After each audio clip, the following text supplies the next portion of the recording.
Hey everybody, we're going to go ahead and make a template in Studio One.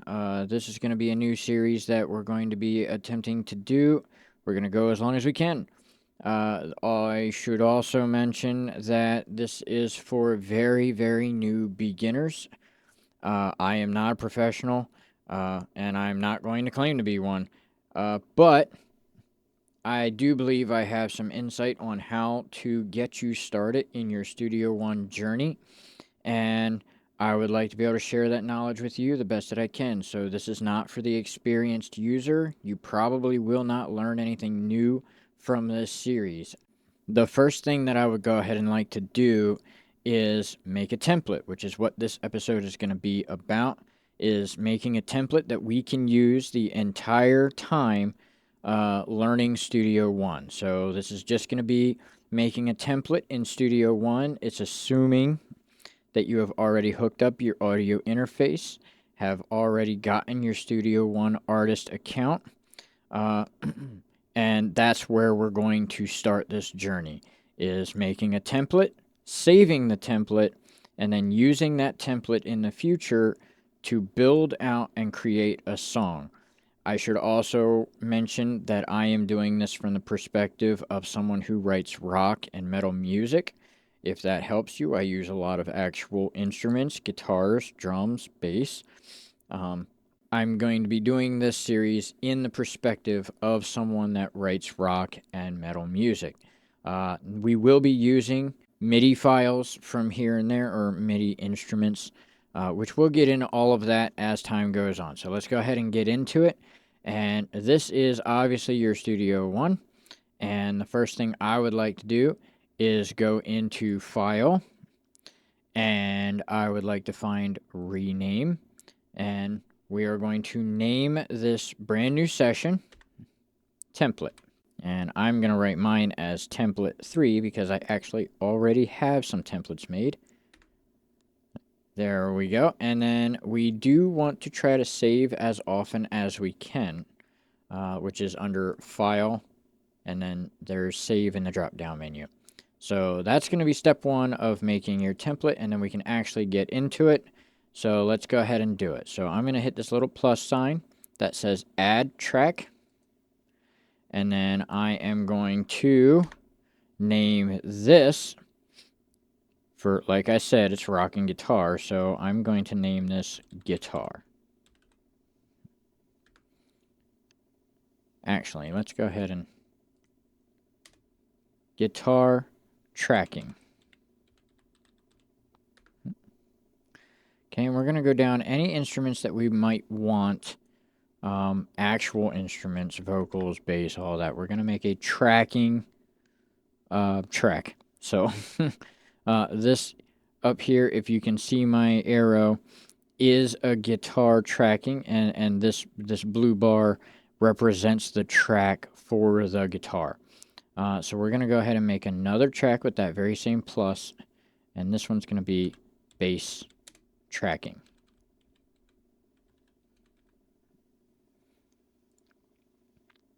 Okay. And then we are going to go ahead and add another, doing the very same thing for vocal. Now, I'm not promising I will make vocals for this, but it's at least there if we ever need it. And then we're going to start working into our MIDI files, which are in this called instrument files or tracks. And my first instrument track is going to be a drum. Tracking.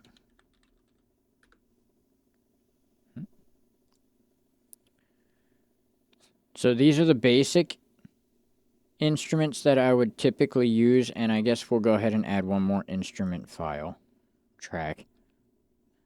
I don't know why I keep calling it a file. It's a track, but yeah. And then I guess I'll do keys tracking as well. Might as well, right? Let's have some keys in there. So the things I typically do once I have all of my tracks ready, they're tracking. So like you're tracking each of the instruments. That's how I typically do it. And I forgot to write tracking on that one. There we go. And then from there, I would go ahead and order them in the way that I would like to order them. Now, everybody has their own way of ordering. I personally start up top with a guitar, and then a bass, and then a drum, and then a vocal, and then a key.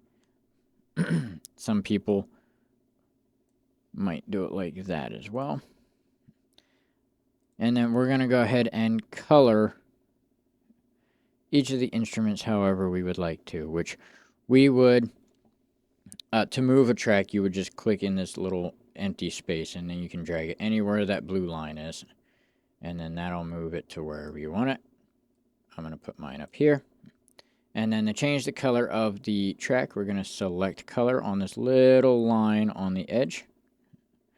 And I would like mine to be red for keys. I like my guitar to be yellow. I like my bass, oops, hit it a couple of too many times, there we go. Green. I want my drums a very deep blue. Why? I don't know. You get to pick your own. And then my vocals are going to be purple. So that's typically how I would set these up. Now, to get our template really prepared, I would like to first off add instruments to the instrument tracks we have. So we have a keys track instrument and a drums track instrument. So I'm going to go into my browse down here on the bottom right and click this little instruments drop down menu, and you may notice I have quite a few, but we're only going to be using the ones that come with Studio One. So Studio One comes with presence, and we will be adding presence. We click it, and we're going to drag it over to the keys until it's highlighted, and then we let it go.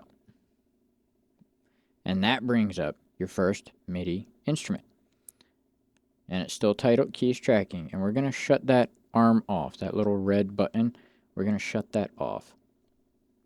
And I do believe there are no actual drum kits outside of Presence, so we'll use Presence for the drum kit as well. The exact same thing. We're going to drag that over. Okay, so now that they both have an instrument on it, we can click this little icon right there. And that brings up our keyboard again. And we're just going to use some defaults just to get us going and start it. And since we titled it keys, we're going to pick a keyboard here. So I picked grand piano.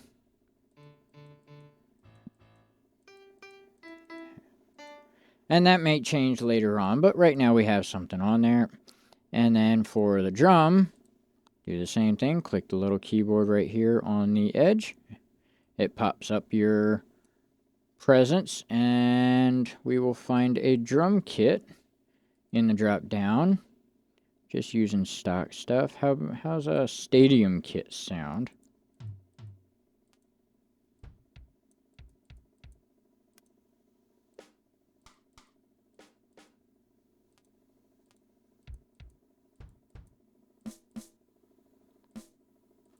Oh, we got a couple of decent drums in there. We'll stick with that for now.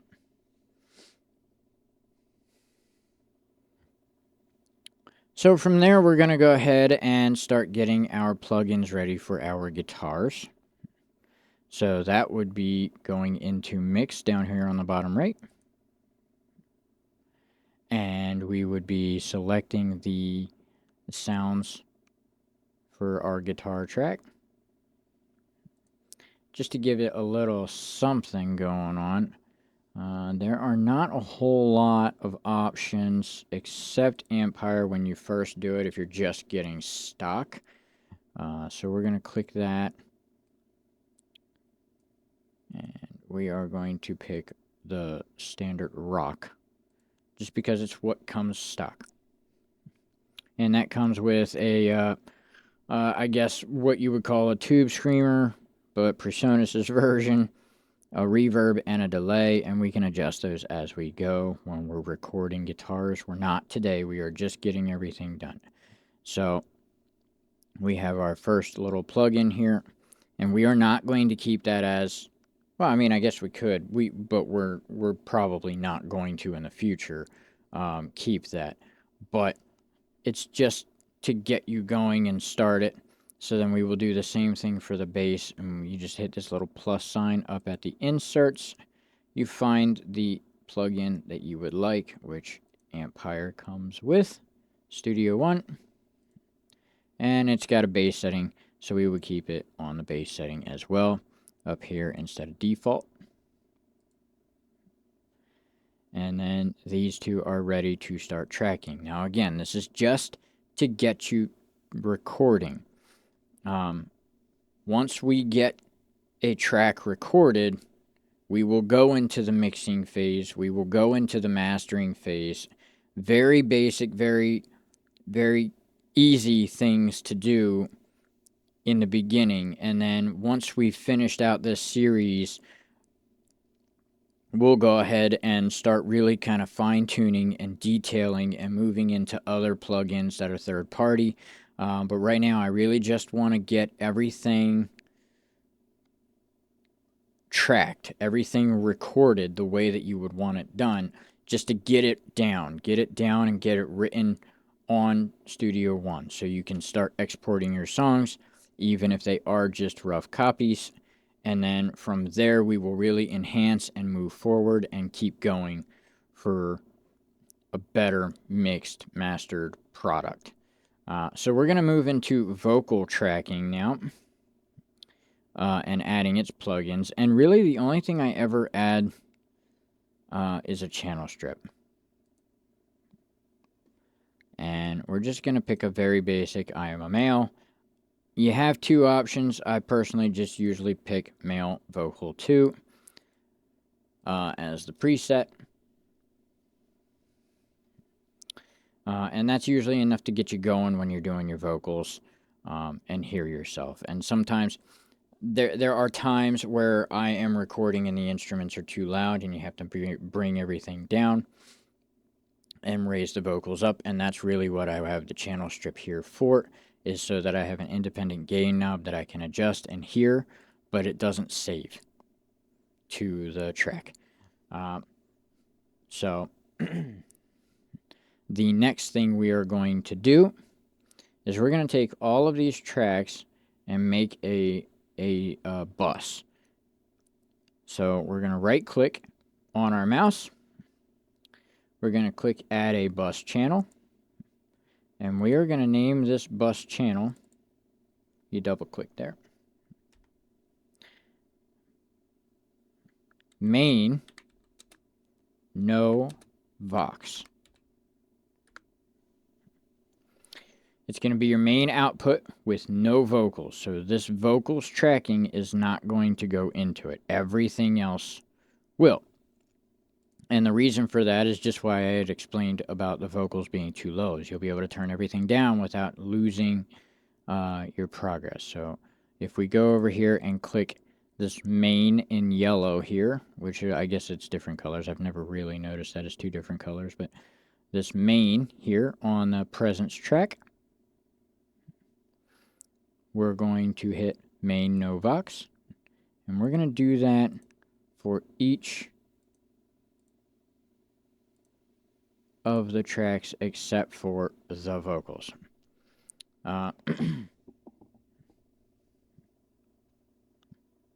So there we go.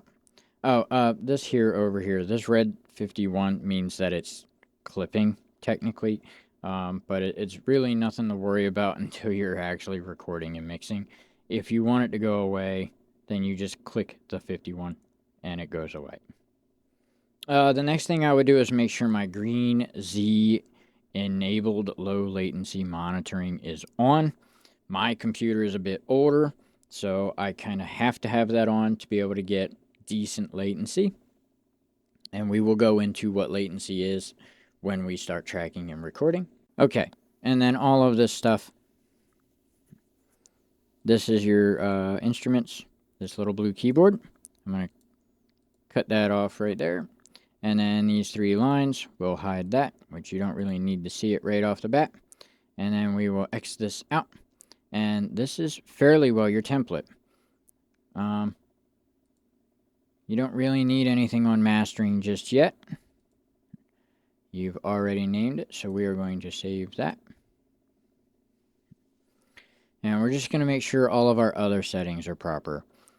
So, for instance, I want my arrow tool to be clicked. And this little blue under here, if you notice when you click this, it gives you these. That's your secondary tool. I typically don't use one, but it would change up here if your secondary tool, I believe, is on your right clicker instead of your left. I could be wrong about that. This here is a toggle switch, which allows you to keep in time. So when you're going, you see how it's snapping to each of these grid lines. That's what this does. If this was off, you'd be able to go anywhere and it wouldn't snap to any of them. I like mine on for the most part, not all the time. And this is my follow auto scroll.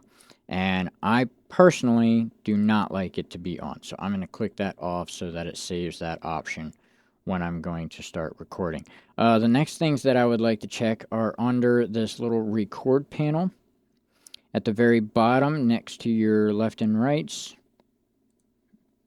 And I would like to have record takes on under instrument loops, which we will explain later on. Takes to layers, I always have on. And replace, which I usually have on. And now that everything is set up, we are going to save this as our template. And then when we go and record, it will help us just be one step closer to ready to go. So we're going to hit File and Save as Template. Again, template 3. I believe it's 3. So I'm going to give the title is going to be template 3. You can give it a subtitle if you want to, or a description. I guess we can give it a description, which would be basic learning template.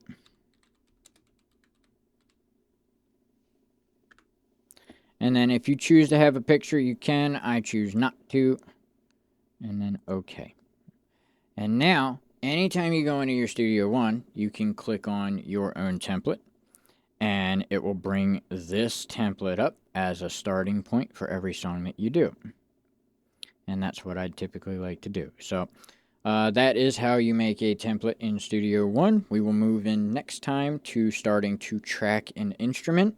We may track, we'll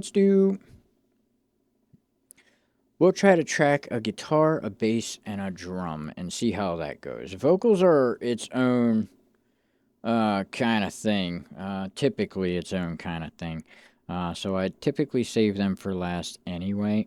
So let's go ahead and try for next time to get a guitar track, a bass track, and a drum track going with just Studio One plugins. And we'll go from there. So until next time, see you then.